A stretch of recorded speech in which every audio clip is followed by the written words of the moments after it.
Do you really want to taste it? So, Peacemaker Season 2, Episode 1 just came out. It'll be releasing every Thursday. So I was able to kind of already watch the first episode of Season 2. If you haven't yet, I will be talking about spoilers, so please hop off, go watch it, and then come back.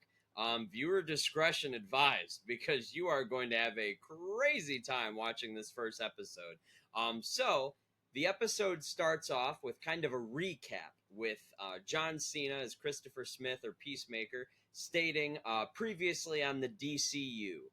So for those of you who are catching up with all of the DC that's happening lately, so Superman and Creature Commandos started off what's known as the DCU, or the kind of main DC universe for movies, kind of like the MCU but DC Comics version. The old DCEU, where Ben Affleck Batman, Henry Cavill is Superman, that is dead. Peacemaker was in that universe, but they kind of rewrote some things and brought him into the DCU as well, and he also made a cameo in Superman 2025.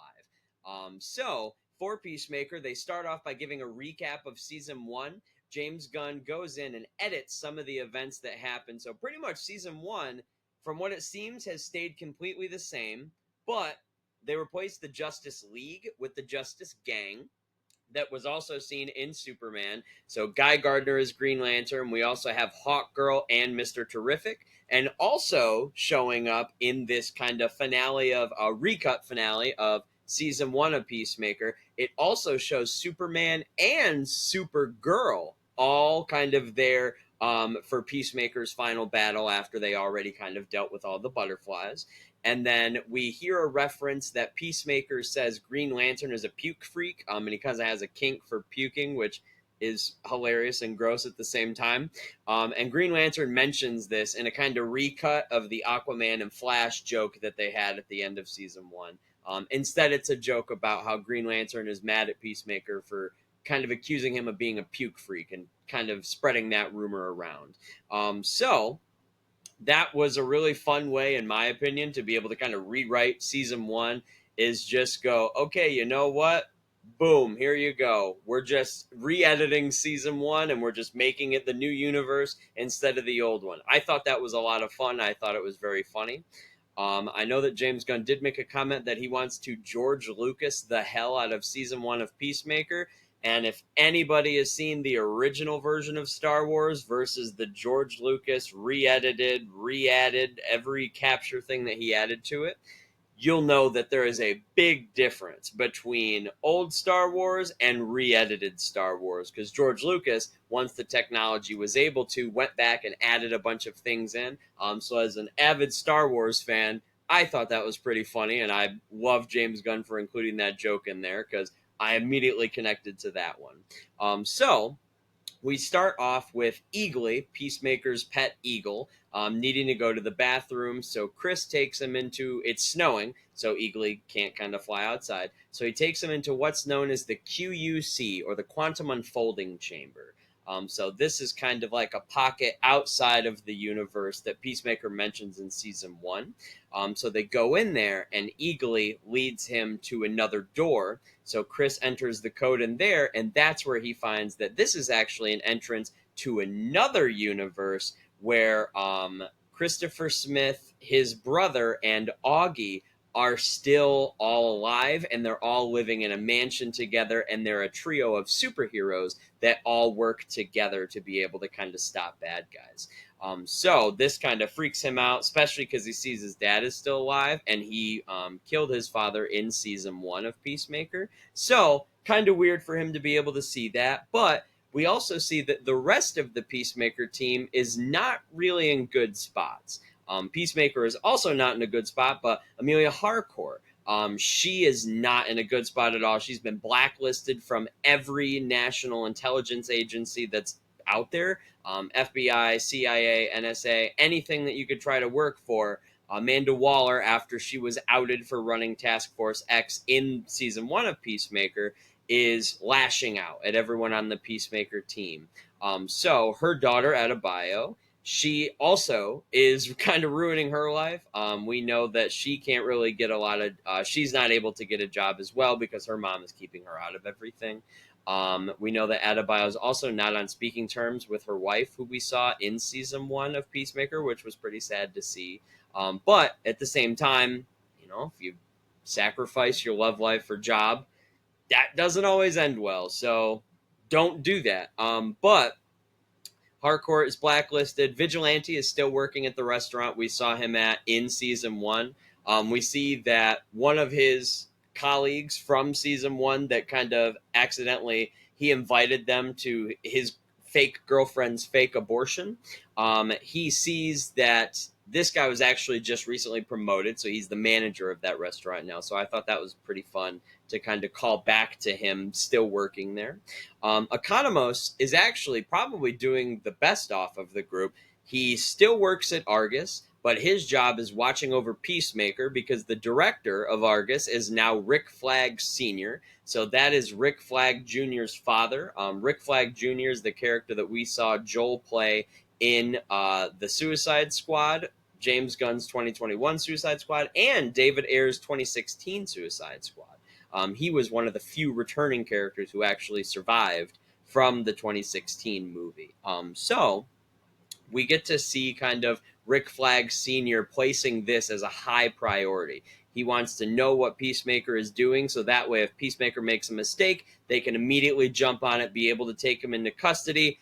What we're assuming is that Rick Flag Sr. wants justice for Peacemaker killing his son. So that's what we're assuming, but we don't necessarily know that yet. So we just know that he's trying to keep Peacemaker on his radar. So Harcourt and Peacemaker. Peacemaker goes to interview for the Justice Gang. Adebayo drives him there. So Peacemaker is able to find out that the Justice Gang had one of their security guards set up the microphones, and they didn't realize that every time they clicked the microphone off, everyone could still hear what they were saying behind the glass. They call Peacemaker a loser. They ask for popcorn. They pretty much make fun of the fact that he doesn't have powers. And he hears all of this, and he kind of doesn't necessarily like physically confront them, but he does ask the question like, am I supposed to be hearing you right now? Which causes chaos and laughing behind the booth because Maxwell Lord is like, what is going on? And Green Lantern's like, I just had the security guards set up the cameras and, all the microphones. I don't know what you want from me. I'm not paid to be the tech guy. Like, I'm not the sound guy here for you.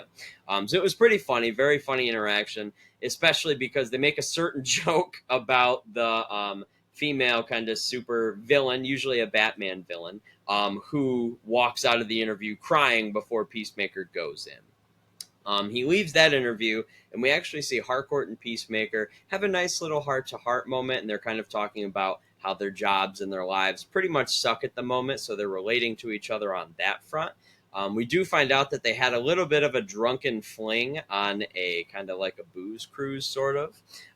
And Harcourt is really just pretending that it didn't happen. She does not want to think about it, but Peacemaker is kind of held up on it, and I think that he really wanted something more to come of that. So we'll see if that relationship kind of blossoms soon. It seems like it already did in the alternate universe, but we'll kind of touch on that a little bit more.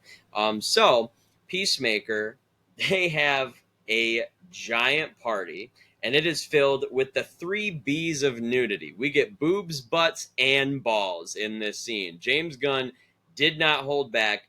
Full frontal nudity in its most pure Peacemaker chaos form. We see Peacemaker kind of going on a drug and alcohol binge. He's partying with all these people, having men and women kiss him. He's kind of walking around. They're doing whatever they want. He kind of stoops away and he goes back to the QUC, or the Quantum Unfolding Chamber. And he decides to fully go into the other universe that he discovered. So he's able to have a conversation with his father, Augie, and his brother, who in this universe was not killed in a street fight by Chris. When they were kids, their dad forced them to fight. In which this universe Peacemaker that we know, he accidentally unalived his brother on accident.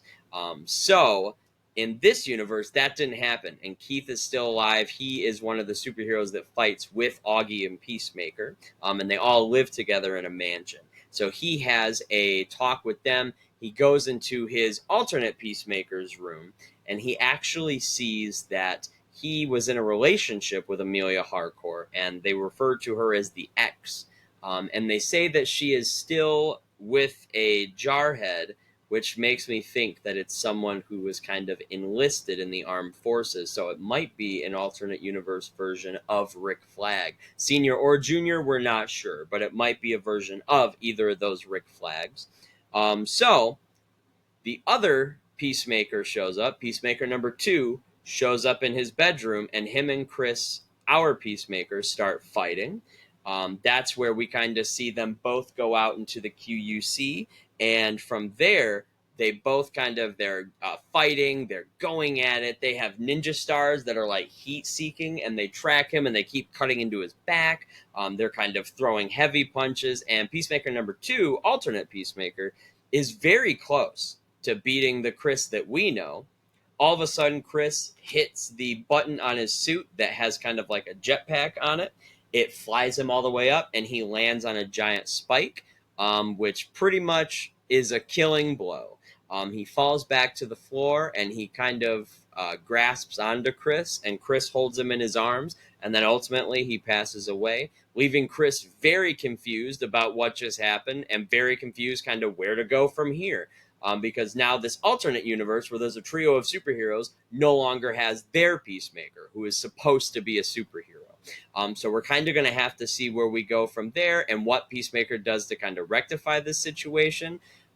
He'll probably go over into that other universe because it seems like he's a hero there. His dad loves him there. His brother is still alive, and he was in a relationship with Harcourt. So really, as of everything we know, Chris just ultimately has a better life in this alternate universe. He's kind of hated in ours. Nobody really likes him. Everyone makes fun of him. They don't take him seriously. They won't put him on a superhero team. They don't think much of Peacemaker.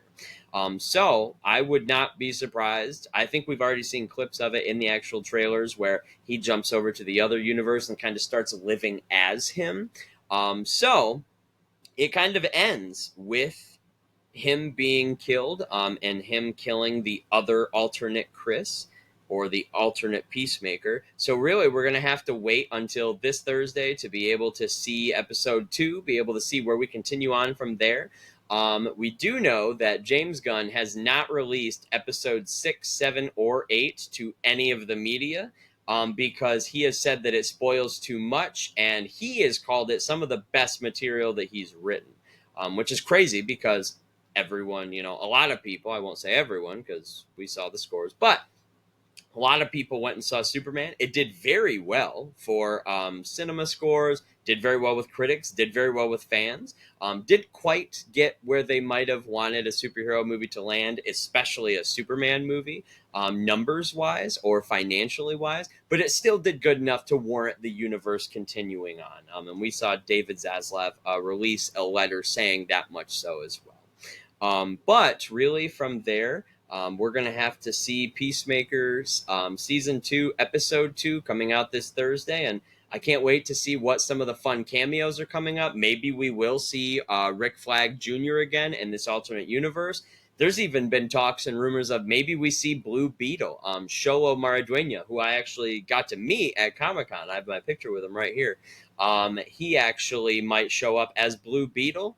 I'm not going to lie, I have no idea where that rumor came from, but I am 100% not going to be mad if that happens. But other than that, enjoy your night, nerds. Go be nice to someone, and I will see you back here when we break down Peacemaker Season 2, Episode 2.